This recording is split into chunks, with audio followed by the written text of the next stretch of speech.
शामगढ़ एक ऐसा गांव था जहां लोगों की जिंदगी का सबसे बड़ा हिस्सा खेती नहीं बल्कि मुर्गियां और बकरियां पालने में गुजरता था। खेत सूने रहते थे, लेकिन हर आंगन में कुकड़ू कू और मेन की आवाज गूंजती रहती थी। गांव के लोग खाने के इतने शौकीन थे कि हफ्ते के 7 दिन नॉन वेज ही खाते थे। कभी मटन, कभी चिकन बिरयानी, तो कभी मटन कीमा। हर घर से बस मसालों की खुशबू आती रहती थी।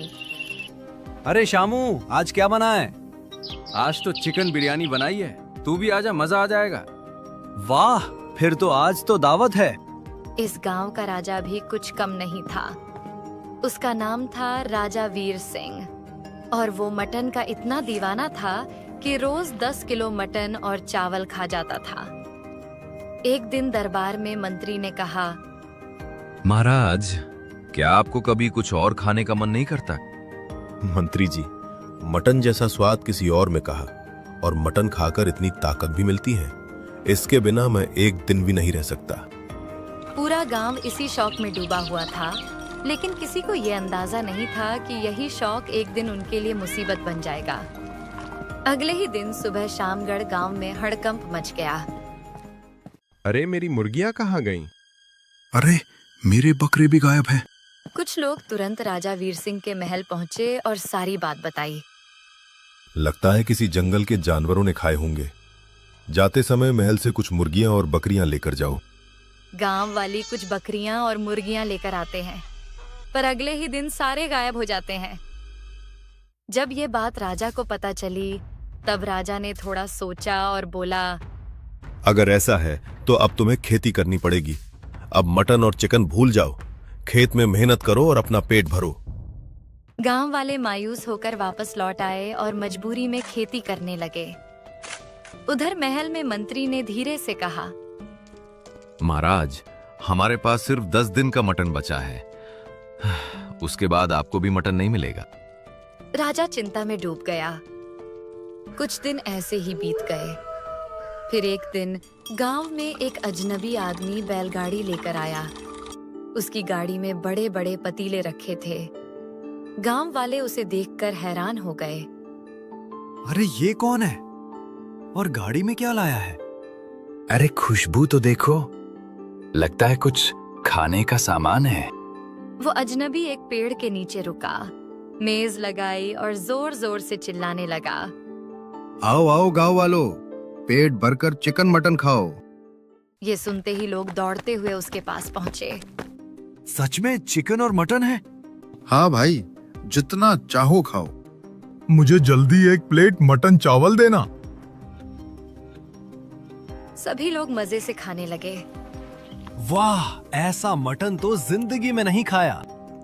सच में बहुत स्वादिष्ट है। कुछ ही समय में सारे पतीले खाली हो गए। फिर एक आदमी ने पूछा, भाई कितने पैसे हुए?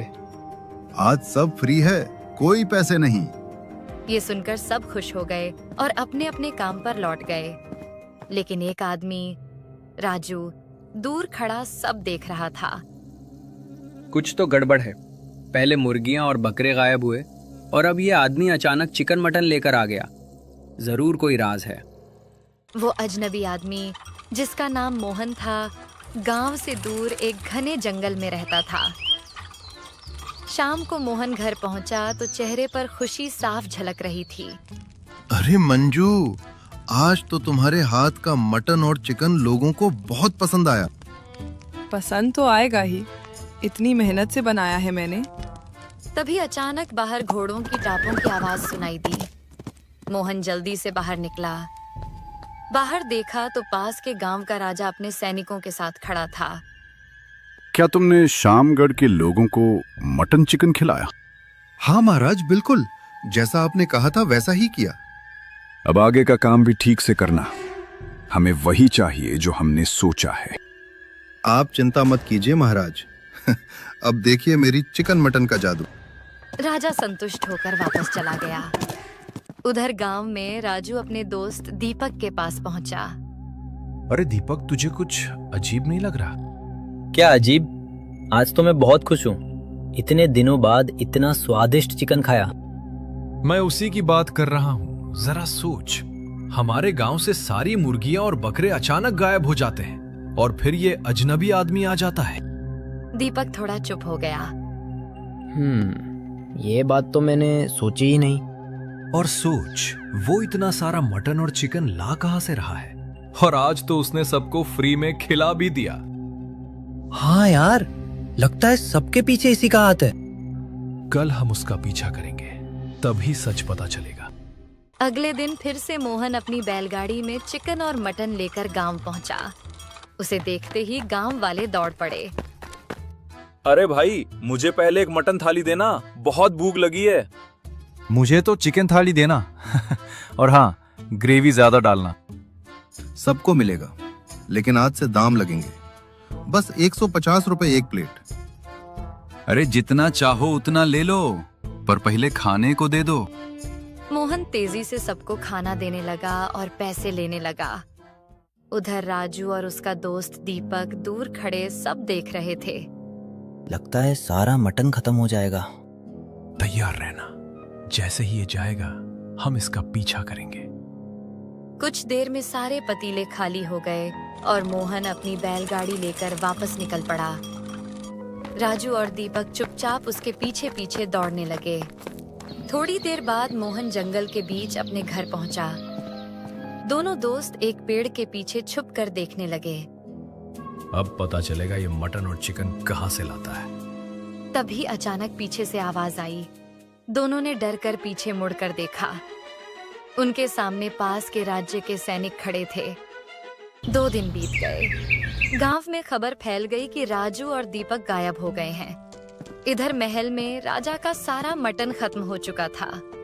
मंत्री घबरा कर बोला, महाराज, अब मटन खत्म हो गया है, क्या बनवाऊं? मुझे कुछ और नहीं चाहिए। किसी भी हालत में मुझे मटन ही चाहिए। मंत्री ने तुरंत गांव में खोजबीन करने को कहा। तभी उसे मोहन के बारे में पता चला। जल्दी से जाओ, उसके पास से 10 किलो मटन लेकर आओ। कुछ देर बाद सैनिक मटन लेकर वापस आया। जैसे ही राजा ने पहला निवाला खाया, उसकी आंखें चमक उठी। वाह, ऐसा स्वादिष्ट मटन मैंने अपनी पूरी जिंदगी में नहीं खाया। जिसने भी ये मटन बनाया है, उसे तुरंत मेरे सामने पेश किया जाए। मोहन को जब ये बात पता चली तो मोहन तुरंत दुश्मन राजा के पास गया। महाराज, मुझे राजा वीर सिंह ने अपने महल में बुलाया है। अरे वाह, ये तो बहुत अच्छी खबर है। अब हमारा काम और भी आसान हो जाएगा। पर महाराज, मुझे डर लग रहा है। अगर उन्हें सच पता चल गया तो? कुछ भी नहीं होगा, तुम बस डरना मत। और जब वो तुमसे मटन बनाने को कहें तो इसमें मेरी दी हुई दवा मिला देना, फिर सब अपने आप हो जाएगा। मोहन ने चुपचाप सिर हिला दिया। अगले दिन मोहन राजा वीर सिंह के महल पहुंचा। राजा ने उसे देखते ही कहा, तुम वही हो ना जिसने वो स्वादिष्ट मटन बनाया था? जी महाराज। वैसा मटन मैंने अपनी पूरी जिंदगी में नहीं खाया। मैं चाहता हूं कि तुम मेरे लिए वही मटन बनाओ। ठीक है महाराज, मैं बना दूंगा। और एक बात, हमारे गांव से सारी बकरियां गायब हो गई हैं। क्या तुम बता सकते हो कि तुम इतना मटन कहां से लाते हो? ये सुनते ही मोहन के चेहरे का रंग उड़ गया। महाराज, मैं पास के गांव से लाता हूँ, मतलब आपके दुश्मन राजा के गांव से। राजा वीर सिंह की आंखें संकुचित हो गईं। अच्छा, ऐसा है तो फिर तुम जा सकते हो। हमें तुम्हारे हाथ का मटन नहीं खाना। मोहन ये सुनकर चौंक गया। वो सीधे दूसरे राजा के पास पहुंचा और सारी बात बता दी। दूसरा राजा कुछ देर सोच में पड़ा। लगता है वीर सिंह को शक हो गया है। अब तुम्हें और सावधानी से काम करना होगा। अगले दिन मोहन डरते डरते फिर से गांव में चिकन और मटन बेच रहा था। उसके चेहरे पर साफ घबराहट थी।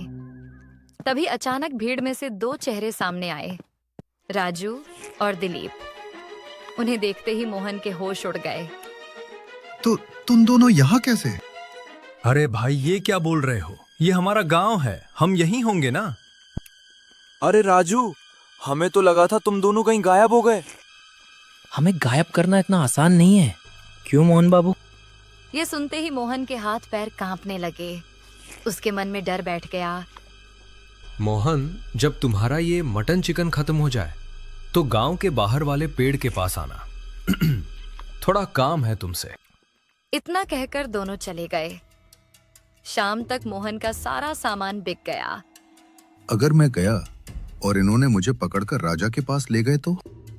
वो असमंजस में था, पर आखिरकार हिम्मत करके पेड़ के पास पहुंचा। वहां राजू, दिलीप और राजा का मंत्री खड़े थे। मुझे माफ कर दीजिए, मुझसे बहुत बड़ी गलती हो गई। अगर तुम्हें अपनी जान प्यारी है तो अब वही करना होगा जो मैं कहूंगा। आप जो कहेंगे मैं वही करूंगा। मंत्री ने उसे पूरी योजना समझाई। सब सुनकर मोहन तुरंत दुश्मन राजा के पास पहुंचा। महाराज, आपका काम हो गया। मैंने वही दवा राजा वीर सिंह के मटन में मिला दी। लेकिन उन्होंने तो तुम्हें मटन बनाने से मना किया था ना? किया था, लेकिन आज मैंने खुद ही बनाकर उन्हें दे दिया। बहुत बढ़िया। अगर ऐसा है तो आज रात ही हम हमला करेंगे। वीर सिंह अब ज्यादा देर तक नहीं बचेगा। दुश्मन राजा को ये नहीं पता था कि वो खुद एक जाल में फंस चुका है। रात गहरी हो चुकी थी। चारों ओर सन्नाटा पसरा हुआ था। उसी अंधेरे का फायदा उठाकर दुश्मन राजा अपने कुछ सैनिकों के साथ चुपके से राजा वीर सिंह के महल में घुस गया। राजा वीर सिंह अपने कक्ष में सोते हुए दिखाई दे रहे थे। लगता है दवा ने असर करना शुरू कर दिया है। जाओ जल्दी इसे उठाकर ले आओ। दो सैनिक धीरे धीरे आगे बढ़े। तभी अचानक अंधेरे से मंत्री और सिपाही बाहर आ गए। दुश्मन राजा उन्हें देखकर भागने वाला था। तभी पीछे से सिपाहियों ने घेर लिया। राजा वीर सिंह उठकर उनके पास आए। उस दिन के बाद से मोहन। तुम्हें क्या लगा मैं इतनी आसानी से तुम्हारे हाथ लग जाऊंगा? पर तुमने तो मटन खाया था, फिर तुम ठीक कैसे हो? मैंने मटन खाया ही नहीं। वो तो हमारी चाल थी। दुश्मन राजा का चेहरा गुस्से से लाल हो गया। लेकिन अब तक हमें यह समझ नहीं आया, तुमने एक ही रात में हमारे राज्य की सारी बकरियां और मुर्गियां कैसे गायब कर दी? मैंने एक काले जादूगर से तुम्हारे राज्य पर काला जादू करवाया है। अब तुम्हारे गांव में कभी कोई मुर्गी या बकरी जिंदा नहीं रहेगी। अच्छा, ऐसा है। कोई बात नहीं, अब हम तुम्हारे राज्य से ही मटन लाएंगे। वैसे भी वहां का स्वाद लाजवाब है। राजा वीर सिंह वहां से चले आए और फिर उन्होंने मोहन को बुला लिया। डरो मत, अब से तुम हमारे लिए और गांव के लोगों के लिए मटन और चिकन बनाओगे, पास के गांव से लाकर, और तुम्हें उसकी मुंह मांगी कीमत दी जाएगी। जैसी आपकी आज्ञा महाराज। उस दिन के बाद से मोहन रोज पास के गांव से मटन और चिकन लाता, गांव वालों को पेट भर खिलाता और राजा के लिए खास 10 किलो मटन बनाकर ले जाता। शामगढ़ गांव फिर से खुशहाल हो गया और इसी के साथ एक अनोखे राजा और उसके अजीब शौक की कहानी यहीं समाप्त होती है।